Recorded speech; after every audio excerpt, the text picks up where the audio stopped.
नमस्कार। आज हम एक रीडिंग करने वाले हैं ये देखने के लिए कि यदि आपकी ऑन एंड ऑफ सिचुएशन चल रही है या आपके पार्टनर की तरफ से कोई क्लैरिटी नहीं मिल रही है आपको, या कुछ समझ नहीं आ रहा है कि ये रिश्ता कहाँ जा रहा है, तो हम कुछ एनर्जीज देखेंगे जिससे हमें पता चले कि आपके पार्टनर की इस समय फीलिंग्स क्या है, मन की स्थिति क्या है, या कोई और यदि कार्ड आना चाहता है फिर गाइडेंस भी लेंगे। देखते हैं। डेक को हमने डिवाइड कर लिया है 3 पार्ट्स में।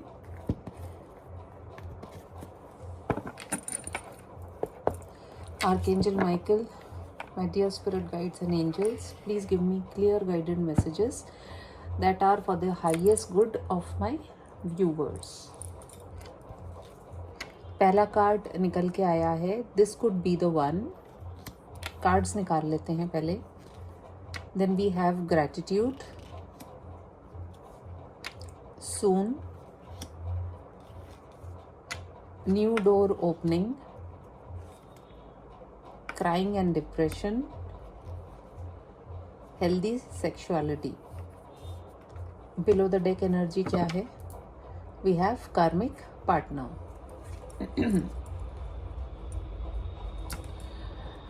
देखिए, सबसे पहले कुछ अलग अलग सिनेरियोज हैं जिसके लिए जो उचित लगे वो उस रीडिंग को उस हिसाब से देखें।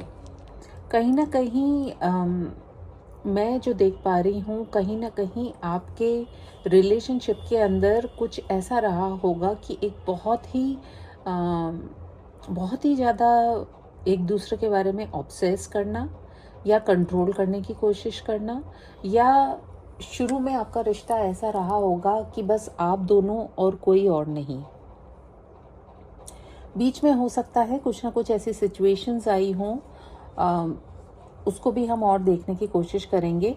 एट प्रेजेंट जो है आपके पार्टनर जो हैं किसी ना किसी तरह के डिप्रेशन में हो सकते हैं, या तो इन्होंने अपनी लाइफ में कुछ ऐसी वर्क या पर्सनल लाइफ के अंदर कुछ एक्सपीरियंसेस लिए हैं जिसकी वजह से ये एक बहुत ही ऐसी एनर्जी में है कि ये खुद ही बहुत ज़्यादा परेशान है इस समय। एंड साथ ही साथ आप दोनों के बीच में ऑन एंड ऑफ सिचुएशन होना या एक दूसरे को नहीं समझ पाने का रीज़न ये भी हो सकता है कि आप दोनों की जो कंडीशनिंग हुई है वो इस तरीके से हुई है कि एक हेल्दी माइंडसेट जो होता है वो दोनों में से किसी एक पर्सन का नहीं है, या फिर दोनों का ही नहीं है। सेक्सुअलिटी भी एक चीज़ ऐसी हो सकती है कि कुछ लोग अपने प्यार को फिज़िकल टच से ही एक्सप्रेस करते हैं, वहीं पर कुछ लोग ऐसे भी होते हैं जो कि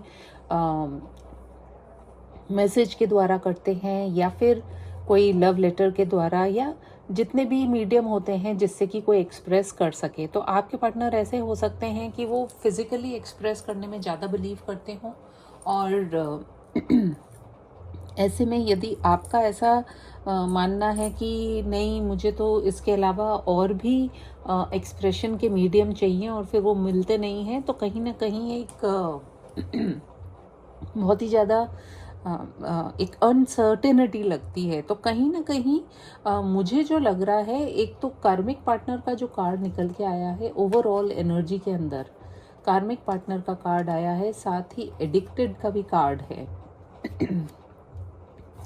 एंड ये दो कार्ड्स मुझे ये बता रहे हैं कि कहीं ना कहीं आपके जो पार्टनर हैं वो अपने रिलेशन के अंदर जैसे होता है ना, कई लोगों का नेचर ऐसा होता है कि जब तक आप किसी से प्यार नहीं करते हो तो आप उसके पीछे बहुत भागते हो, लेकिन जब आपका प्यार आपको मिल जाता है उसके बाद में आप उसे फॉर ग्रांटेड ले लेते हो। तो कहीं ना कहीं ये वाली सिचुएशंस निकल के आई हैं जिसको कि चेंज करने की ज़रूरत है।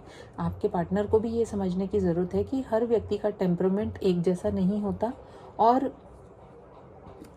कहीं ना कहीं वो रियलाइज़ भी करते हैं, वो ग्रैटिट्यूड में भी आएंगे और आ रहे होंगे धीरे धीरे, और समझ पा रहे होंगे कि आपके होने से क्या वैल्यू जो है उनकी लाइफ में आपकी है। क्योंकि हमारे पास में न्यू डोर्स ओपनिंग का कार्ड आया है जो कि बहुत एक पॉजिटिव कार्ड आया है। कहीं ना कहीं यदि पास में बहुत प्रॉब्लम्स भी रही हैं तो एक नया चेंज जो है वो डेफिनेटली आ रहा है। यहाँ पर भी हमें न्यू बिगिनिंग का एक कार्ड दिखाई दिया है। तो आपके पार्टनर हो सकते हैं वो अपने खुद के ही कुछ बनाए हुए ऐसे ताने बाने में उलझे हुए रहते हैं, जिसकी वजह से वो चाह करके भी इवन दो वो रियलाइज़ करते हैं कि आप उनके लिए क्या अहमियत रखते हैं, वो अहमियत को दे नहीं पाते हैं, जिसके फलस्वरूप आप बहुत डिस्टर्ब हो जाते हैं या फिर आप परेशान हो जाते हैं। देखते हैं साइकिक टैरो कार्ड से क्या मैसेजेस और आना चाहते हैं।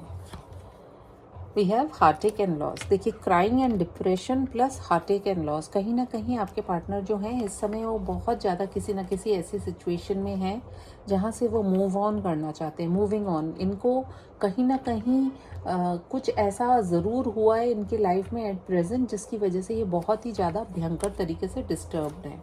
And we have love begins. Number 1 का कार्ड है, एक तरह की नई शुरुआत की ही बात करता है ये कार्ड भी। एंड कहीं ना कहीं बिलो द डेक एनर्जी निकल के आया है ये खूबसूरत सा पेशेंस एंड प्लानिंग। तो ये कुछ ना कुछ प्लान भी कर रहे हैं, पेशेंस भी रखी हुई है और ये रियलाइज़ कर रहे हैं कि अब तक जो भी इन्होंने किया है आपके साथ में वो सही नहीं किया है, उस चीज़ को भी ये करेक्ट करने की कोशिश अवश्य करेंगे। क्योंकि पेशेंस एंड प्लानिंग के नीचे हमारे पास में आया है बैलेंस का कार्ड नंबर 11। तो ये कुछ नंबर्स आपके लिए इम्पोर्टेंट हो सकते हैं, 3, 6, 7 एंड 1। देख लेते हैं भगवान श्री कृष्ण का क्या संदेश है।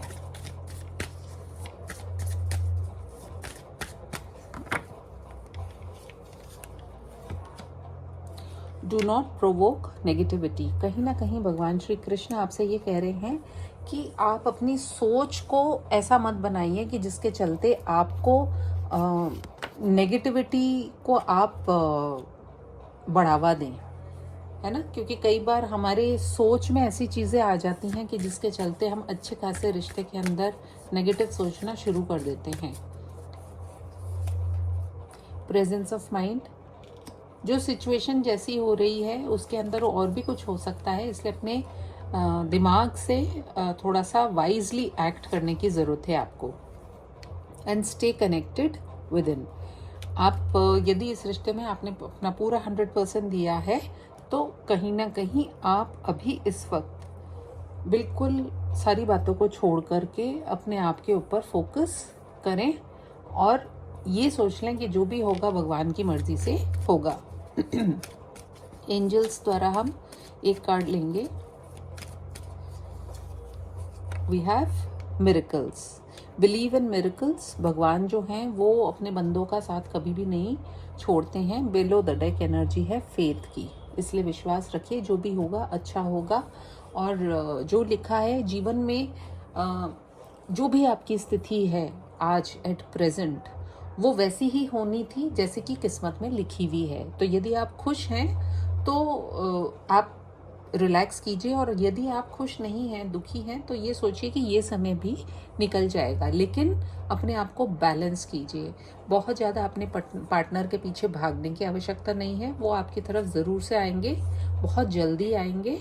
लेकिन आप अपने फेथ को बना करके रखिए एंड खुद से कनेक्टेड रहिए। कुछ भी बहुत ज़्यादा एक्सेसिव मत सोचिए, कुछ ना कुछ ज़रूर से नया होने की कगार पे है। अगर आपको ये रीडिंग पसंद आई हो तो please do like, comment, share and subscribe to my channel. मैं आपसे मिलूंगी फिर एक और रीडिंग में। तब तक के लिए टेक केयर, बाय बाय।